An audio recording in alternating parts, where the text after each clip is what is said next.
পাচ্ছেন? এরা আবার জনপ্রতিনিধি।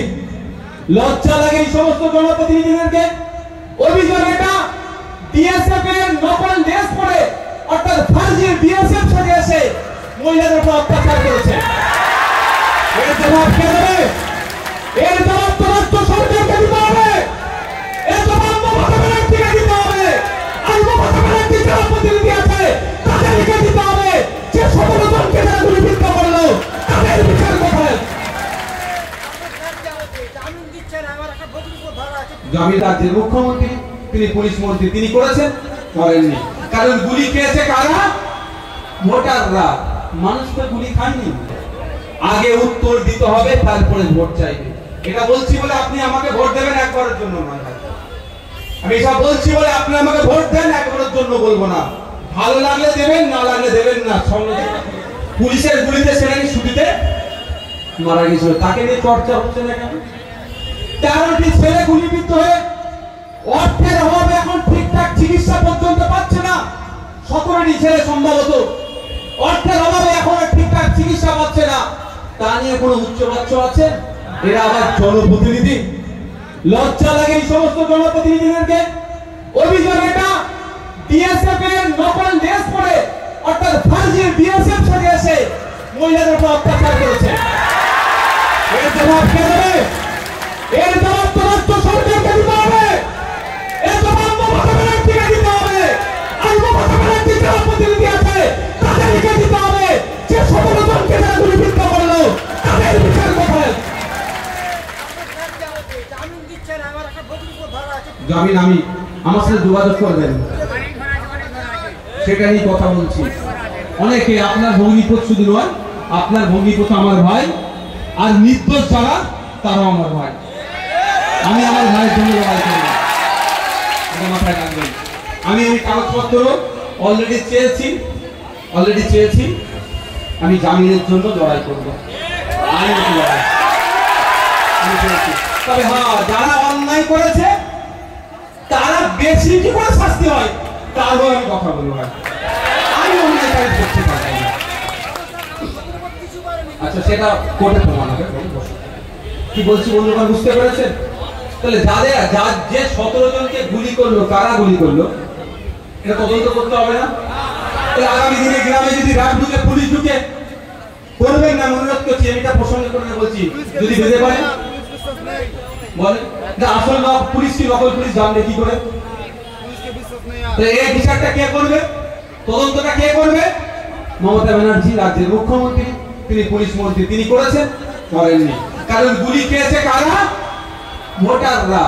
মানুষ তো গুলি খায়নি। মানুষ যদি গুলি খেত তাহলে আপনার জন্য চিন্তিত হতো। আপনাকে তো মানুষ ভাবেনি, আপনাকে ভোটার ভেবে রেখে দিয়েছে। কারণ আপনারা জানেন, গত কদিন আগে দুর্গাপুরে বৈধ কাগজপত্র থাকার পরেও তাদের উপর অত্যাচার করেছে। এই কি হলো তোমাদের? এই কি হচ্ছে? কিছু দিকে তাকাচ্ছে না? হাঁপিয়ে গেলে বাইরে যে বসো, কোনো সমস্যা নেই, কোনো সমস্যা নেই।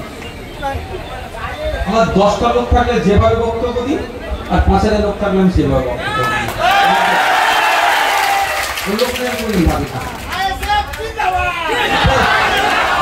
সময় নেই, টাইম কথা হয়েছে।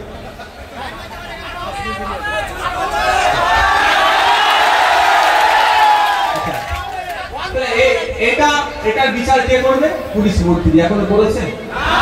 আমরা আজকে শামশেরগঞ্জ থেকে দাঁড়িয়ে এখানে আইবিডিআইবি পুলিশের লোকের মাধ্যমে মুখ্যমন্ত্রীর কানে পৌঁছাতে চাই, 2026 সাল নির্বাচন আসছে। সত্যিকারের যদি আপনি সংখ্যালঘু দলটি হন, ওই ফার্জে যে বিএসএফ ছেলে যারা এসে গুলি করেছে তাদের বিরুদ্ধে আপনি ব্যবস্থা গ্রহণ করবেন। তারপরে শামশেরগঞ্জের মাটিতে আসবেন, বুলিয়ানের মাটিতে এসে ভোট চাইতে আসবেন। তার আগে আপনি আসবেন না। আমরা শুনেছিলাম যখন এই দাঙ্গার মতো ঘটনা সংঘটিত করেছিল, তারপরে মমতা ব্যানার্জি বলেছিলেন ওটা আরএসএস এর কাজ, ওটা বহিরাগতরা এসে এলাকায় হিংসা ছড়িয়েছে। কিন্তু আমার প্রশ্ন, কতজন আরএসএস এর কর্মীকে, কতজন বিজেপির কর্মীকে, কতজন বহিরাগতকে আপনি হ্যারাস করেছেন? তার তথ্য শামশেরগঞ্জের মানুষকে দিন, আমরাও দেখতে চাই। সত্যি পাঞ্জাবের কারাগার থেকে এসে পরীক্ষা করে পাওয়ালো বলেছিল না? হ্যাঁ, আপনার ভগ্নিপতির নাম কি? তাহলে আরএসএস করে নাকি? আমি এমনি বলছি, বুঝতে পারছেন? তো রহিম শেখ হয়তো আরএসএস এর বড় কর্মী, ওই জন্য ধরে ভরে দিয়েছে। এই জন্য অনেকে আছে। তাই আমি অনুরোধ করবো আপনাদের, আগে উত্তর দিতে হবে, তারপরে ভোট চাইবে।